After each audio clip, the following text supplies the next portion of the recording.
안녕하세요. 강동선 ABA 아동발달연구소 소장 강동선입니다. 자, 오늘 제가 준비한 부분은 고확률 요구 연속입니다.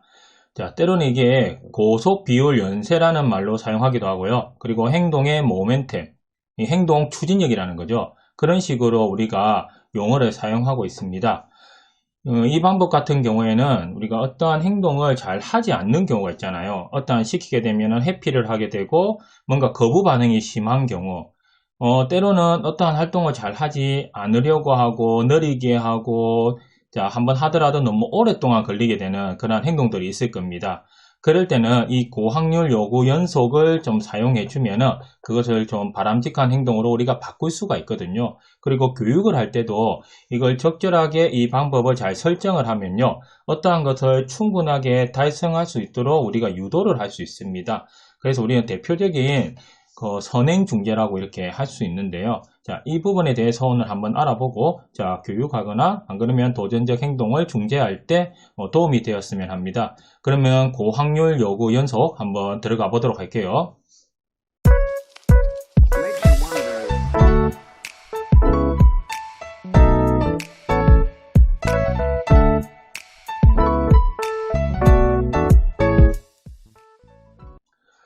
우선 고확률 요구 연속이 그러면 무엇이냐?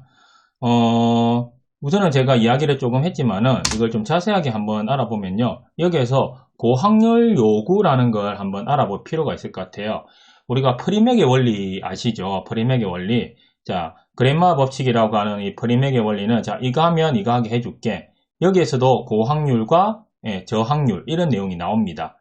고빈도, 저빈도 이렇게라고도 이야기하거든요. 고확률 요구라는 것은요, 저확률 요구하고 이렇게 같이 나와져 있는데, 이걸 한번 살펴보면 쉽게 수행할 수 있고 잘 반응하는 것이라는 겁니다. 고확률로 나타난다. 아동이 이걸 많이 한다, 평소보다 많이 하고 그냥 아무것도 요구하지 않았는데도 이거는 많이 할 수 있고 수행률도 좋다라고 하는 것은 뭘까요? 아동이 쉽게 수행해서 많은 강화를 받아왔던 행동이거나, 그리고 이거는 내가 좋아하는 행동이다. 결국 쉽게 수행하면서 잘 반응할 수 있는 거겠죠. 이게 고확률이라는 겁니다. 그러면 여기서 나오겠죠. 이 고확률을 이용해 가지고 저확률을 높이는 개념이겠구나 라는 부분은 아마 예상이 될 것 같아요. 자, 반대로 저확률은 이제 아시겠죠. 잘 수능하지 않는다는 겁니다. 왜? 내가 어려워하고 안 그러면은 이 활동 자체가 나에게는 지루하고 너무 하기 싫은 거다라는 부분이 있어요. 그래서 이거는 수능하지 않으면서 거부 반응이 높겠죠. 자, 이걸 한번 해볼까라는 부분이 저확률로 나타나는 행동을 수행하도록 했다라고 하면은 거기에 대한 거부 반응은 상당히 높을 거라는 겁니다. 그래서 이 고확률 요구와 저확률 요구에 대해서 잘 파악을 하고 아마 아동이나 우리 발달 장애인 같은 경우에 이러한 행동들이 조금 명확하게 나타나는 경우가 있습니다. 그러면 이걸 잘 한번 컨트롤을 해가지고 적절하게 섞어서 이렇게 제시를 하면은 충분히 이 저항률 요구의 행동을 향상시킬 수 있겠다. 고확률만큼은 아니더라도 기존에 나타났던 저항률보다는 조금은 높게 할 수 있겠다라는 걸로 생각하시면 될 것 같아요.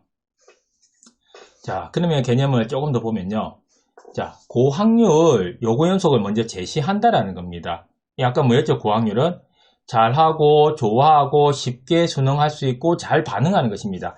자, 이거 하자라고 했을 때 즉각적으로 반응할 수 있다라는 거죠. 그리고 나서 즉시 계획된 잘 하지 않는 저확률의 행동이 있었겠죠. 그런데 이걸 올리고 싶어요. 이걸 좀 많이 하면 좋을 것 같아. 잘 나타나지 않아. 안 그러면 거부 반응을 조금은 줄였으면 좋을 것 같아. 라는 부분에 저확률 있잖아요. 그걸 제시한다는 겁니다. 이게 잘하고 수능하는 걸 제시하고 나서 즉시 즉시 중요합니다. 바로 해야 돼요. 한참 제시하고 나서 이후에 오랫동안 있다가 제공하는 게 아니라는 겁니다. 그래서 즉시 계획된 저확률 요구를 제시한다는 겁니다. 자, 이렇게 고확률 요구를 적절하게 제시하면서 성공을 하겠죠. 이거는 평소에 잘해왔고 내가 좋아하는 것이기 때문에 이럴 때 재빨리 삽입해가지고 저확률 요구를 올리는 거. 그게 아마 이 개념의 핵심인 것 같습니다. 이거 잘 활용하시면 좋을 것 같아요. 그래서 대표적인 선행중재 방법이라고 제가 했습니다. 선행중재 방법이 그거였죠. 어떠한 도전적 행동이 일어났을 때 그 이전에 이걸 바꿔줌으로 해가지고 이 행동이 덜 일어나도록, 때로는 일어나지 않도록 한다는 겁니다. 그러니까 저항률 요구를 하게 되면 상당히 거부를 하고 때로는 도전적 행동처럼 소리를 지르고 물건을 던질 수도 있고요. 안 그러면 때로는 다른 어떤 거부 반응을 보이기도 할 겁니다. 그런데 이렇게 고확률 요구 연속을 사용하게 되면 선행중지 방법이기 때문에 이런 거부하거나 또 다른 도전적 행동이 그만큼 많이 일어나지 않게 될 거다라는 개념으로 이렇게 접근하는 거예요. 자, 그럼 언제 사용할까요, 이걸? 지시를 거역할 때. 자, 우리 어떤 걸 하자. 저항률이었잖아요. 그게 아마 내가 싫어하는 걸 거예요. 이 지시도 그렇겠죠. 이 자주 이거를 하면 좋을 것 같은데 우리가 일상생활이나 규칙은 꼭 해야 되는 게 있잖아요. 그런데 거기에서 이 도전적 행동이 있는 아이라면은 이런 걸 거역할 때, 거부할 때가 많을 겁니다. 이럴 때 선행중재 방법으로 인해 가지고 고확률 연쇄를 사용하면 좋다라는 부분이고요.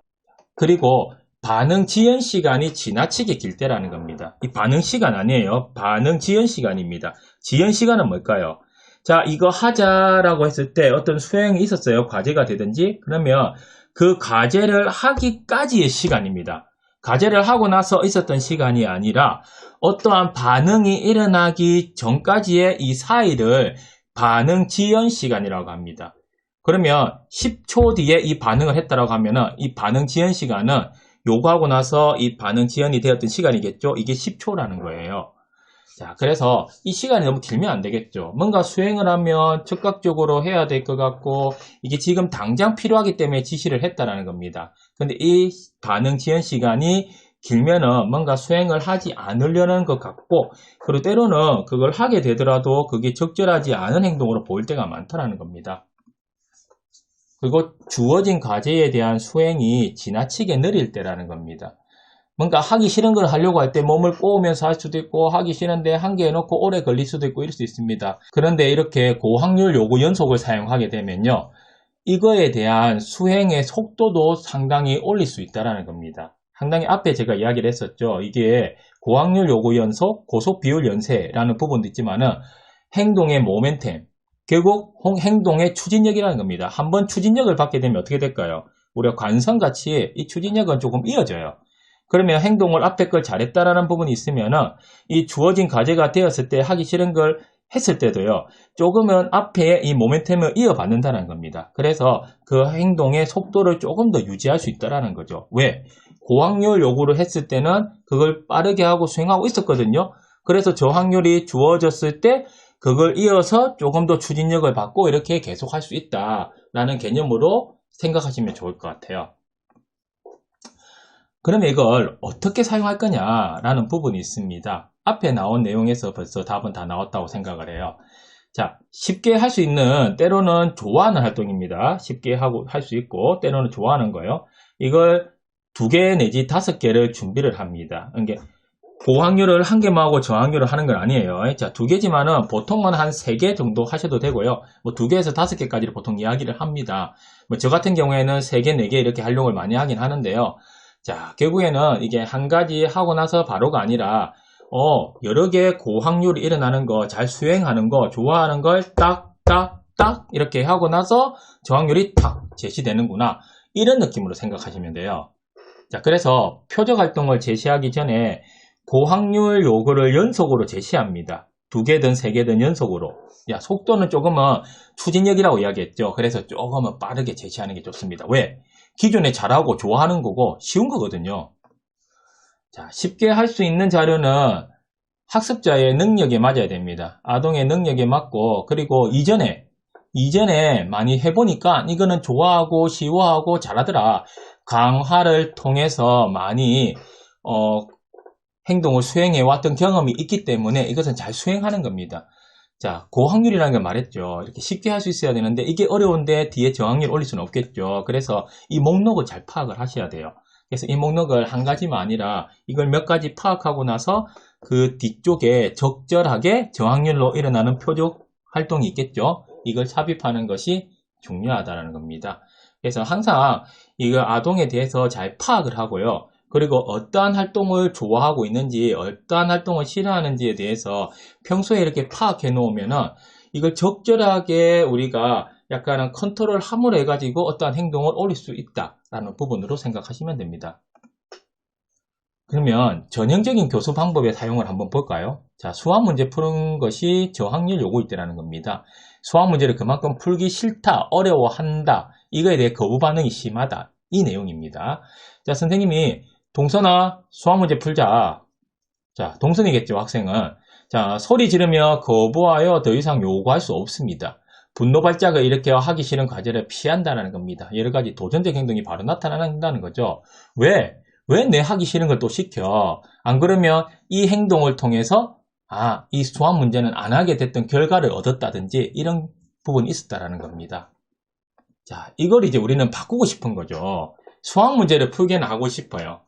그런데 이걸 조금 더 원활하게 하는 건 어떻게 할 수 있을까? 고확률 요구 연속을 사용했을 때를 한번 보도록 할게요. 아까 말했죠. 잘하고 쉬운 과제를 즉각적으로 빠르게 좀 이렇게 제시하고 나서 거기 수행됐을 때 저확률로 일어나는 것을 빠르게 삽입해야 된다라는 부분입니다. 자, 선생님이 한번 볼게요.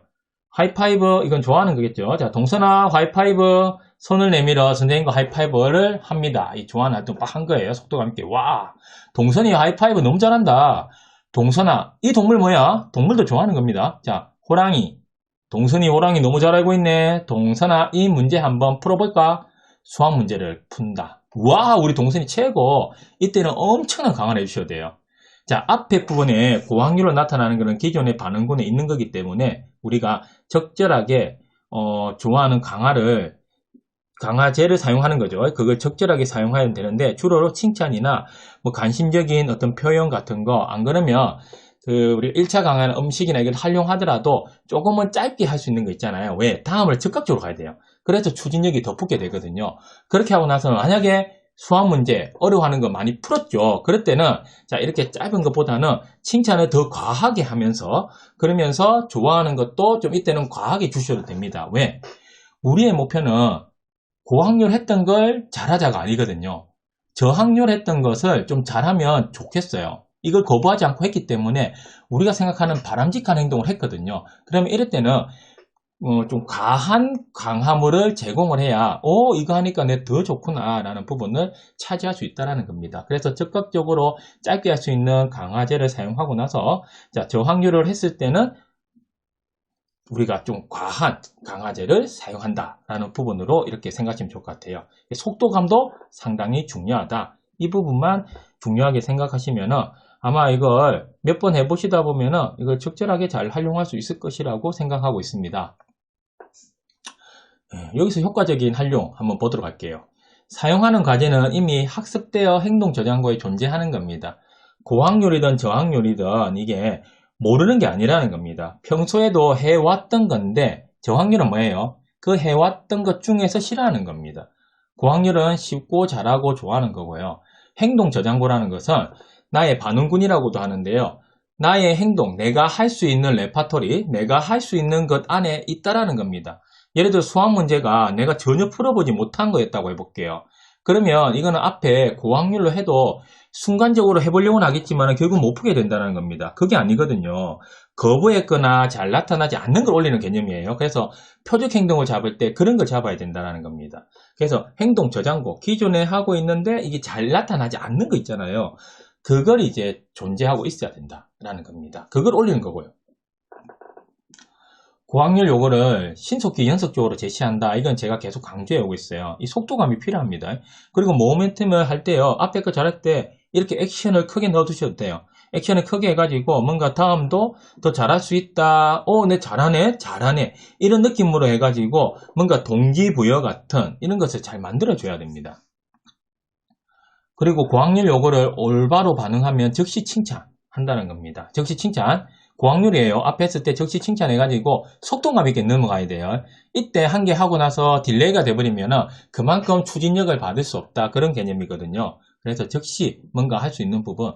꼭 칭찬이 아니라면요. 다른 걸로 가지고 이렇게 해보셔도 됩니다. 그런데 빠르게 활용할 수 있는 강화제를 사용하시라라는 것이 중요 포인트예요. 강력한 강화 자극 사용. 이거는 저확률 요거에 따른 행동을 했을 때 강력한 강화 자극을 그때는 사용해줘야 이 행동이 형성이 될 수 있다는 겁니다. 그래서 우리가 이 부분을 잘 활용하면은 어떻게 고확률 요구 연속을 사용할 수 있는지가 좀 머리에 그려지지 않을까라는 생각을 하고 있습니다. 자, 근데 여기서 유의할 점도 우리가 잘 파악을 한번 해봐야 돼요. 도전적 행동 직후에, 자, 도전적 행동이 했어요. 직후 고확률 요구 연속을 사용해서는 안 된다는 겁니다. 고확률 요구 연속이 뭐예요? 일단은 잘하고 쉬운 걸 한다는 겁니다. 그런데 도전적 행동을 했어요. 처음에 제시된 게 뭐예요? 좀 쉽고 좋은 거. 뭔가 내가 이 도전적 행동을 하니까 나에게 쉬운 것을 주구나라는 그런 부적절한 시그널을 줄 수 없다라는 겁니다. 그래서 도전적 행동 발생 직후에는 이걸 사용해서는 안 돼요. 한참 시간이 어느 정도 딜레이 있다가 이거하고 유관을 끊어버릴 수 있는 시간을 해야 됩니다. 도전적 행동을 하니까 나한테 쉬운 거 주는구나 이런 관계가 아니라는 거예요. 그러면 시간이 조금 필요한다든지 아니면 상황의 전환이 좀 한번 필요할 수 있습니다. 그래서 잘못된 이유로 행동이 형성되지 않도록 우리가 조심해야 된다는 거예요. 그리고 시작 단계부터 끝까지 고확률 요구 연속을 일관성 있게 실행을 해야 됩니다. 이것은 부적 강화를 방지하는 거거든요. 부적 강화가 뭐예요? 자, 혐오 자극을 제거해 줌으로 해가지고 어떠한 행동이 증가하게 되는 거죠. 그런데 이게 고확률 요구 연속을 일관성 있게 실행을 해야지 어떨 때는 고확률을 몇 번 했다가 이렇게 주고 어떤 거는 고확률을 몇 번 했다가 이렇게 주면은 하나의 뭔가 안 그러면 어떤 다른 행동을 했을 때 이렇게 준다라고 하면요. 그 행동하고 이걸 약간은 우리가 오해를 할 수 있어요. 앞에 부분하고도 연관이 되는데요. 아, 뭔가 하니까 오히려 내가 싫어하는 걸 제거하게 해주는구나.